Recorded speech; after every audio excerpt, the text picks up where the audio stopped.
some time, about 10 or 15 minutes, to give some context, some history about Raag Kirtan. And this is just for the benefit of those who may not be familiar with what Raag Kirtan is, may not be familiar with an instrument like this, which Udham Singh is going to play. It's known as a Dilruba, and that's a Farsi word which means robber of the heart. And it really does captivate your heart and spirit if you haven't heard this instrument before.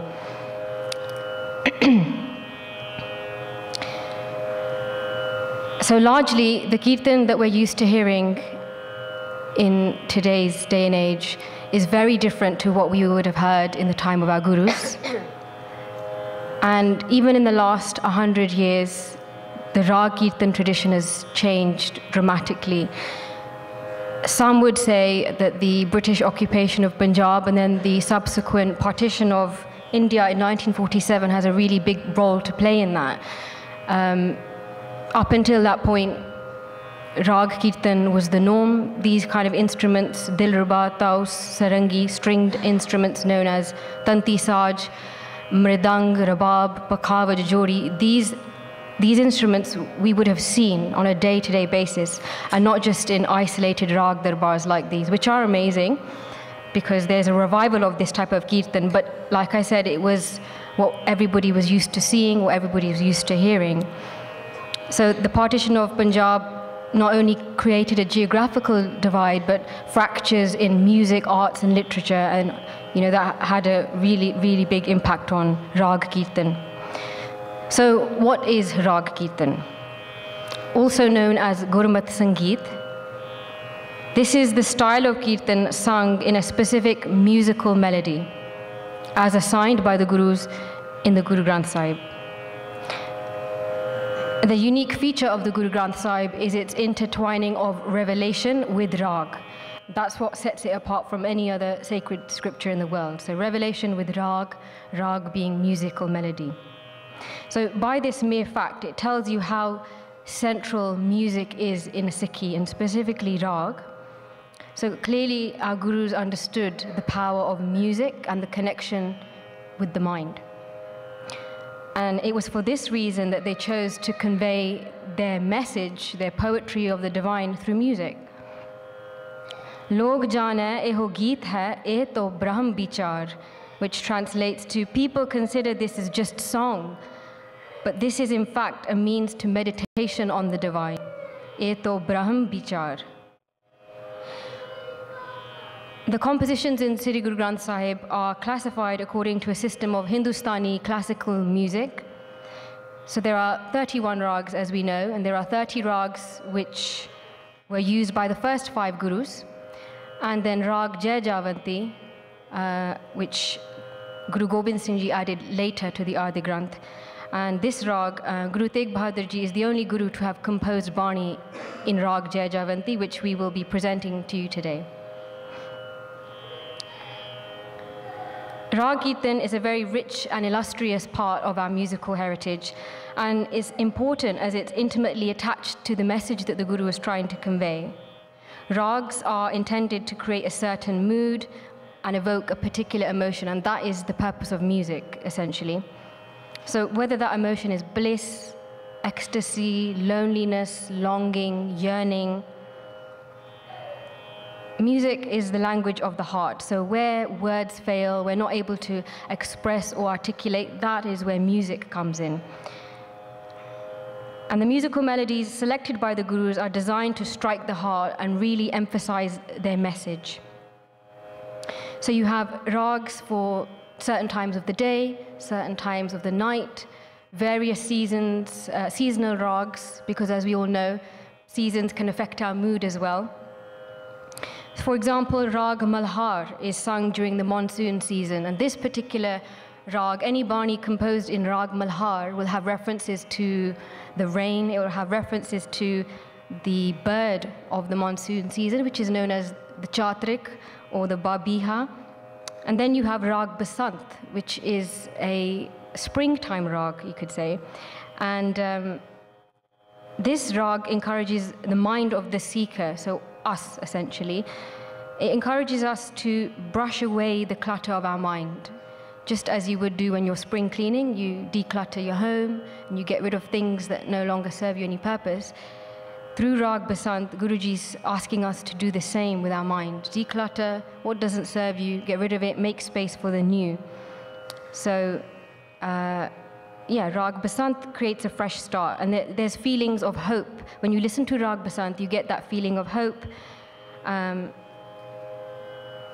expectations of a new beginning and a new cycle.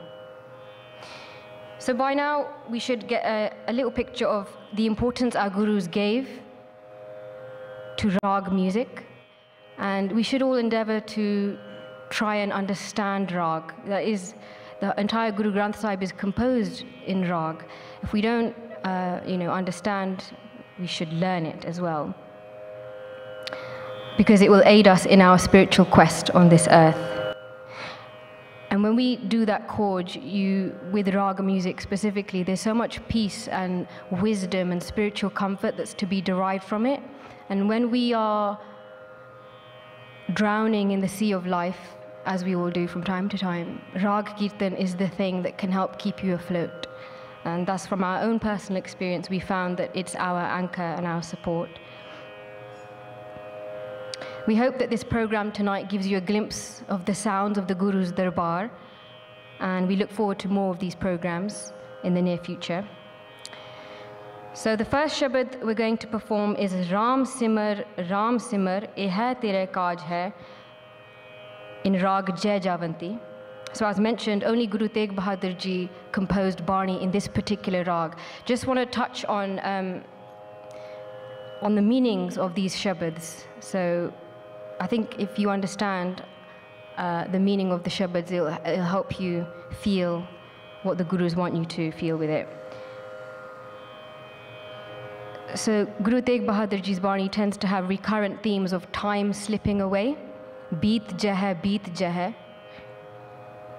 It has themes of the time is used through the analogy of the body. So in Slok Mahalla Noma, Baal, Jawani, Ar Bird Fun, Teen Avastha Jan. So Baal is your childhood, Jawani is your youth, and Bird is old age. So Guru Tegh Bahadur Ji is asking us to remember that time is really fragile and precious, and you don't even get a chance to blink before you're near the end of your life. So a lot of Guru Tegh Bahadur Ji's Bani, that might sound morbid, but his Bani really is very direct. There's no beating around the bush. He's getting straight to the point. What are you doing with your life? Your purpose, Ye Hai Tere Kaaj Hai, is to Ram Simar. This is what he's saying. A lot of Guruji's Bani also poses questions. So in this particular Bani, Supne Jeo Tan Pachan Kahe Par Kartaman. Kahe means why. So he's saying, why do you give so much importance to this wealth, this material world? It's not going with you. In another Bani of Guru Tegh Bahadur Ji's, he says, Kahe re ban khojan jai. Why do you go to the forest?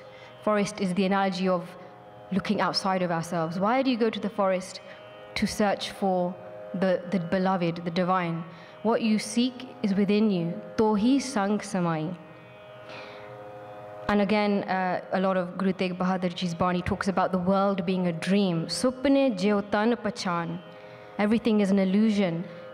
His emphasis is on the temporal existence. Nothing is permanent. And he really, really is trying to drive that message. Wake up and just do the mantra, Ram Simar. This Bani reminds us that the key to our mental emancipation can be found in the mantra, hence Ram Simar.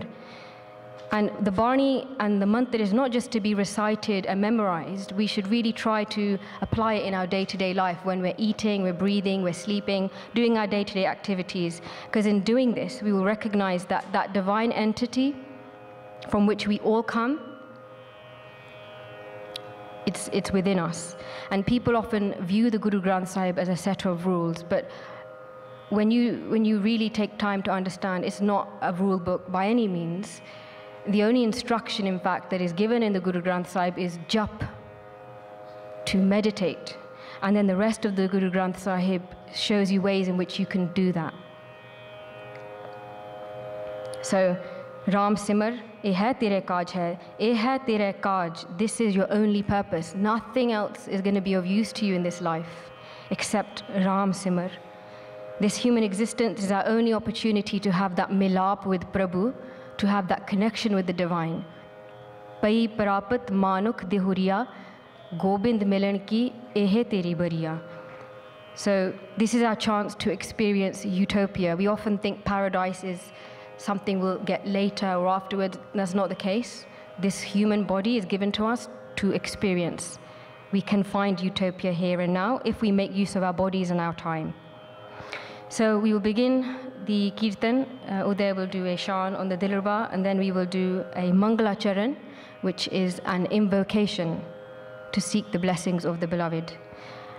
We are still students of Raag Kirtan, and we hope to develop a lifelong relationship with Raag Kirtan. So please do forgive us in advance of any shortcomings. And on a final note, some of the compositions we will be presenting were taught by our first teacher of Raag Kirtan, the late Gyani Darshan Singh Ji Sohal, who sadly passed away in November 2019. So we would like to sing these shabads in honor of him.